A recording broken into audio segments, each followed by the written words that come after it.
Səbəb borçlardan olan tamaşaçılarımız sizə təşəkkürlərini bildirirlər. Xüsusən sərhədlərin bağlı qalması ilə bağlı ən çox əziyyət çəkən Gürcüstanda yaşayan vətəndaşlarımızdır. O problemi işıqlandırdığınıza görə, diqqəti ora cəlb etdiyinizə görə sizə təşəkkür bildirirlər.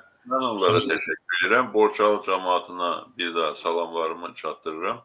Yəni, bu vəziyyətdən mən də zərər çəkənəm.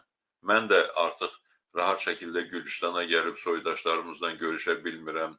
Ancaq müəyyən tədbirlər olanda görüşə bilirik. Məsəl üçün, 23-cü ilin parlament seçkilərində Gürcüstana bizi dəvət eləmişlər müşahidəçi kimi və o vaxtı Tiflisdə və Rustavidə seçkiləri müşahidə etməklə yanaşı, Borçalıda da bir sıra məntəqələrdə seçkiləri müşahidə etmə imkanımız oldu. Bu həm də bizə soydaşlarımızla görüşmək, söhbət eləmək, onların mövqeyini öyrənmək, öz fikrimizi bildirmək imkanı oldu və çox istəyirəm ki, bu təmaslar davam eləsin.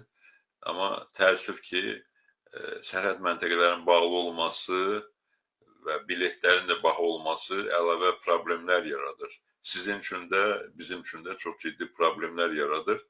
Bu problemlər həll olunmalıdır. Sərhəd keçid məntəqələri normal şəkildə fəaliyyət göstərməlidir.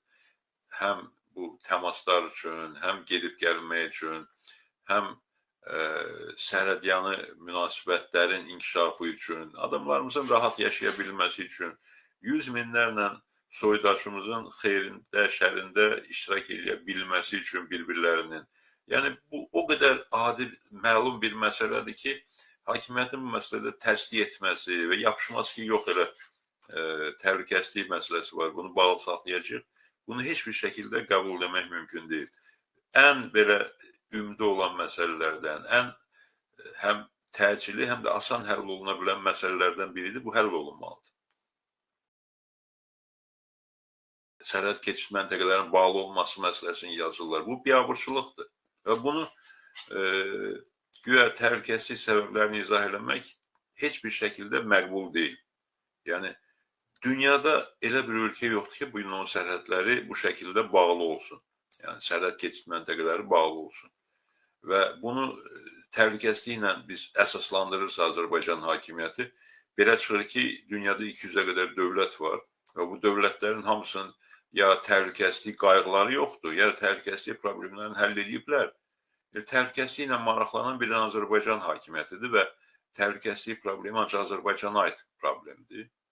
Bu, Gürcüstanın, Ermənistanın, Türkiyənin, İranın, Rusiyanın, nə bilim, hətta Şimali Koreyanın, Suriya